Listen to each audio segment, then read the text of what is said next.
Eu lembro que eu me pegava me perguntando pra Deus. Falei, Deus, será que eu mereço morrer assim mesmo? Qual foi o dia? O que que aconteceu? O que que foi essa ocorrência que mudou a história da sua vida? Cara, eu falo que...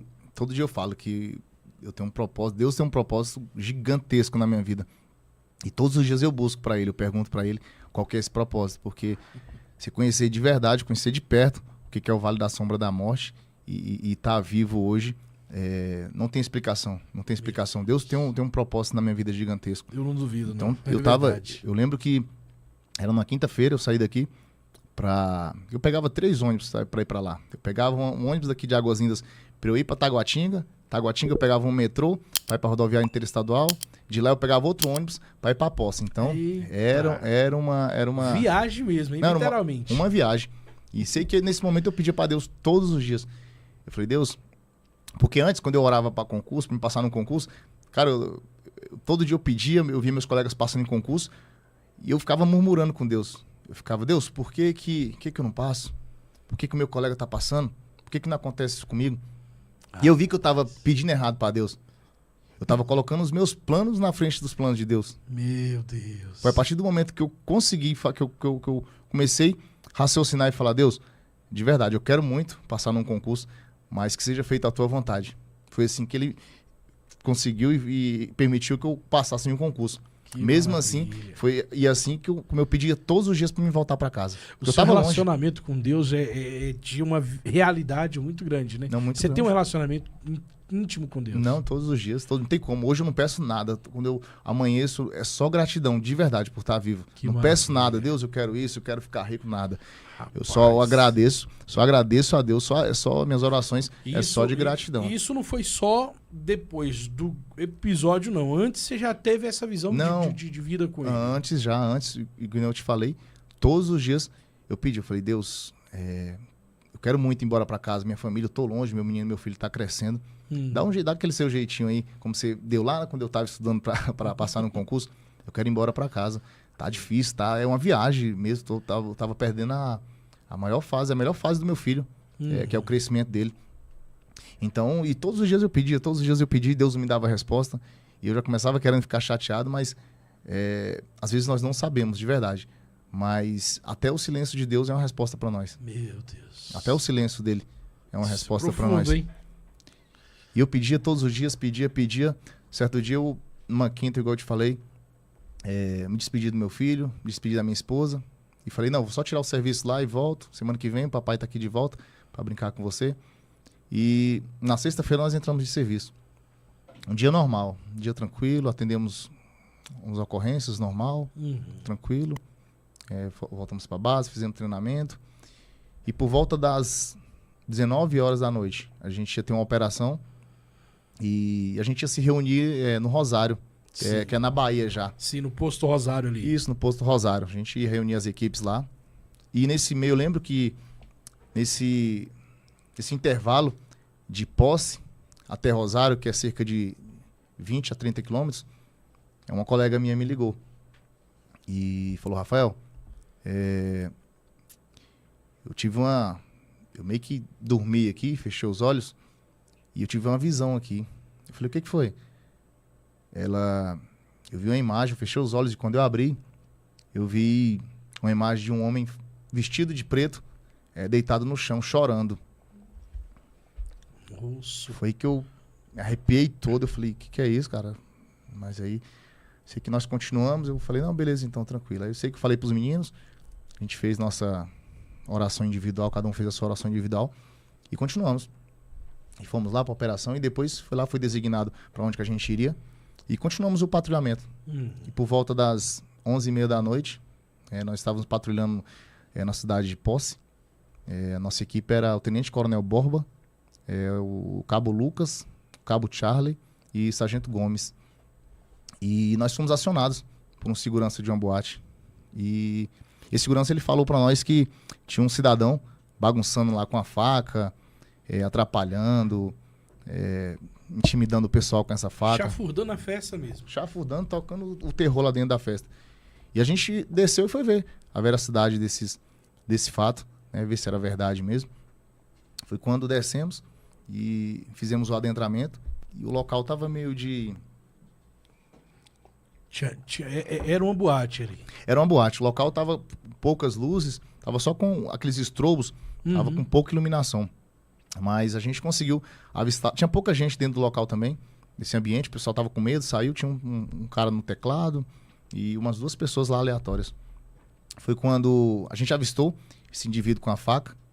E quando eu fiquei na segurança, os meninos foram para algemar ele.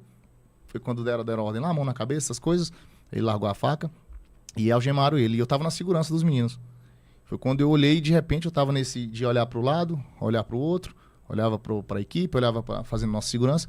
Quando eu olhei para a equipe que eu voltei, saiu um indivíduo atrás de uma pilastra com um revólver na mão. Rapaz. Que era o pai desse indivíduo que foi algemado, que estava com a faca. Sei que foi muito rápido. Quando ele apontou, eu só vi o clarão do revólver na minha direção. Tava cerca de 3 metros, 4 metros. Meu Deus, muito perto. Muito perto. E ele apontou aqui na frente, ia pegar nas costas do Tenente Coronel Borba. Ia pegar nas costas dele facilmente. Na hora que você viu a situação ali armada, qual foi a sua atitude? Cara, eu não pensei em nada. Eu não pensei de ser herói. Eu só pensei em uma coisa, de salvar meu colega. Foi mesmo. Foi quando eu me joguei na frente dele e só deu tempo eu acertar 2 disparos nele ainda. Mas ele ainda continuou vivo. Continuou atirando ainda.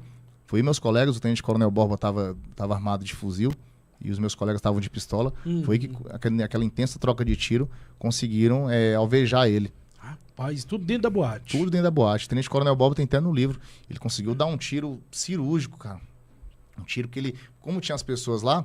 Porque o tiro do ladrão é diferente do nosso. O ladrão só aponta o revólver e onde pegar, pegou. E eles teve a preocupação de abaixar e dar um tiro de baixo para cima e pegar no guarda-mato do revólver dele. Rapaz do céu, quanta coisa em um espaço de tempo tão curto, hein? Não. E eu lembro que eu não percebi que eu tinha sido atingido. Eu não percebi. Sério? A adrenalina estava tão alta. Foram quantos tiros? Peguei 4 disparos. Peguei um no braço, um na cabeça e 2 atravessou na lateral do colete. Mesmo? E naquela hora você não sentiu nada disso aí? A adrenalina estava tão alta que eu não senti. Eu senti quando eu tirei a minha boina. Quando eu tirei a minha boina que começou a esguichar sangue da minha cabeça. Aí eu falei, bicho, pegou em mim mesmo. Aí eu botei a mão por dentro da minha farda aqui, botei no peito. Aí eu vi que eu tinha sido atingido. Eu tirei minha mão, tava cheia de sangue. Aí eu já falei pros meninos, os meninos viram. Aí ali acabou. Começou a gritaria já, desespero. Meu Deus do céu. E eu lembro que imensa gritaria, em meio o povo gritando, polícia gritando, o pessoal gritando. E eu tava no meu mundo ali, paradinho, de verdade. Parou mesmo o mundo ali, eu pensando só na minha família. Tão longe, né? Localidade tão longe de lá. Tão longe. Eu me peguei nesses pequenos espaços de tempo. Eu lembro que eu me pegava me perguntando pra Deus. Falei, Deus, será que eu mereço morrer assim mesmo? O senhor lembrou nessa hora do sonho da sua colega? Lembrei. Passou na mente? Passou na mente. Eu falei, cara, que loucura isso, né? Nunca tinha visto isso. Meu Será Deus. que foi um aviso pra gente não ir, pra gente ir? Mas eu ficava me perguntando pra Deus. Eu falei, Deus, será que eu vou morrer desse jeito mesmo? O que eu fiz pra eu morrer desse jeito? Eu deixei meus filhos em casa ontem. Falei pra ele que eu ia embora. Eu só tirei esse serviço aqui e eu ia embora. Será que eu vou morrer? Será que eu vou morrer desse jeito mesmo? Foi que meus colegas rapidamente me colocaram, viram que eu tinha sido atingido mesmo, me colocaram dentro da viatura e me levaram pro hospital de Posse, que é o hospital mais próximo, lá para fazer os primeiros socorros. E lá também, foi, cara...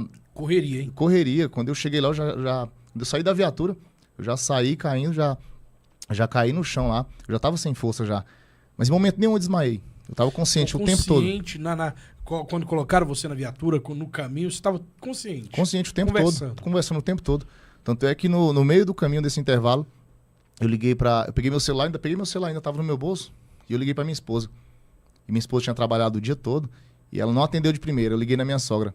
Aí minha sogra atendeu, e eu falei pra ela, eu falei, cadê minha esposa? Tá aí? É Carol o nome dela. Eu falei, a Carol tá aí? Ela falou, tá, o que foi? Eu falei, passa pra ela aí, meu filho tá aí, eu quero falar com ele. Ela, o que foi? Eu falei, não, eu tô morrendo aqui. Tomei o tiro, eu tô morrendo. Aí ela, não, você tá brincando, que eu sou muito palhaço. Ela pensou que era brincadeira. Não, você tá brincando. Eu falei, não, eu tô falando sério. Eu fui alvejado agora. Eu tô morrendo, passa pro meu filho aí, que eu quero falar com ele pela última vez. É muita coisa que passa na cabeça, hein? Muita coisa, eu sei que aí ela foi, passou pra minha esposa lá, eu falei com a minha esposa, ela que falou que ia pro hospital. Eu falei, não adianta vir pra cá agora não, você vai esperar agora aí, ver o que vai dar, não adianta vir não. Mas ir no hospital, fizeram os primeiros socorros lá e viu que tava apto já de ser transferido pra Goiânia. Naquela hora você imaginou que realmente seria o fim? Acabou pra mim aqui? Imaginei. Indo pro hospital, indo pro hospital, quando eu lembro que no corredor, eu tava na maca lá, eu vendo que é só aquelas luzes, o intervalo das luzes do hospital e meus colegas assim ao meu redor. E eu falei, cara, eu acho que... E eu nunca tinha tido contato com isso, quando eles estavam tentando fazer a drenagem no pulmão, né? Porque tinha quebrado fraturado duas costelas e não tava conseguindo, dando acesso. E quando ele empurrava, a costela tava fraturada, doía muito pra botar o dreno. Teve uma hora que eu cheguei a falar pro médico, eu falei, não, pode deixar eu morrer, não tô aguentando de dor mais. Meu Deus do céu, que situação, cara. Não tô aguentando de dor mais. Aí foi quando eles estabilizaram, viram que estava em condições. Tanto é que nesse meio termo, a enfermeira trouxe um papel alumínio para embrulhar os pés. Eu pensei, eu não sabia o que era isso. Eu falei, bicho, será que eu tô embarcando aqui? Ela não tá... Ela não tá cobrindo. Eu tô cobrindo aqui. Mas não, depois ela me explicou. Não, é porque é para voltar a temperatura normal aí. Mas e depois estabilizei e fui para Goiânia. Arrumaram os fazendeiros lá, arrumaram um avião, cederam um avião. Sério? E deslocaram para Goiânia. Que bacana a atitude das pessoas ali, porque reconhece o trabalho também que vocês estavam fazendo ali, né? Sim. E lá no hospital foi que foi um baque maior também. Eu tava no hospital e, se não me engano, foi no terceiro dia. Foi o terceiro dia. Subiu, a enfermeira subiu. Era umas meia-noite, alguma coisa. A enfermeira subiu e falou, Rafael, vê uns colegas seus para ficar contigo no quarto aí. Aí eu falei, não, minha esposa tá aqui comigo. Ela falou, sua esposa tá aí? Eu falei, tá. Não, porque tem uns colegas seus que falou que veio ficar contigo, que sua esposa não tem ninguém contigo. Esse foi o único momento que os policiais militares ficavam comigo lá, mas esse foi o único momento que os policiais foram no hotel tomar um banho. Os caras estavam cansados, estavam 3 dias comigo lá. Então, foi o momento que eu fiquei sozinho com a minha esposa lá. E eles falaram que ia ficar comigo, que, segundo a enfermeira falou, né, que eles foram para ficar comigo, eles sabiam. Mas o único vacilo deles foi ter dado o meu nome e errou um pouquinho no final lá, errou o meu último nome. E ela, malandra, foi lá e foi perguntar como é que eles me conhecem e erraram o meu nome, né? Aí ela foi me perguntar, falou, Rafael, vieram pra ficar contigo aí. Eu falei, não tem ninguém pra ficar comigo. Eu falei, não, estão perguntando se você morreu, se não morreu. Eu falei, não. Quem me conhece sabe que eu não morri e eu tô estabilizado. Aí eu falei, faz assim, desce neles lá e pede a qualificação deles pra mim. Aí nesse momento eu peguei o celular, liguei na Polícia Militar, né? Pra descer. Eu sei que nesse intervalo, cara, os caras sumiram. Depois foram puxar as filmagens lá, era 2 pé bom lá. A gente disse que era parente do cara lá que tinha confrontado com a gente lá em Posse. Não sei qual a intenção deles de entrar lá, de fazer. Rafael, sargento, rapaz, eu tô aqui. Geralmente eu não dou um espaço tão grande pra conversar, mas o que você tá me contando aqui tá parecendo um filme, cara. Você foi pro hospital de Goiânia? Sim, em Goiânia, pro Hugo. Ficou internado. Lá tinha os seus companheiros também de farda, acompanhando, conversando. Sim. Sua esposa também estava lá. Mas lá no hospital de Goiânia apareceu parente da pessoa daqui de Posse. Lá de Posse. E foi para terminar o serviço. Eu não sei qual era a intenção deles, mas coisa boa não era, né? O cara entrar ali, né? Coisa boa, tava desarmado também, coisa boa, acho que ele não acredita. Coisa terrível, mas Deus abençoou, né? A enfermeira, que ela foi muito inteligente. Deus é maravilhoso. E subiu lá e impediu isso, né? Tanto é que depois não achamos mais esses caras. O pessoal foi atrás, mas não conseguiu achar esse pessoal mais. Coisa, rapaz do céu. Grande foi o livramento.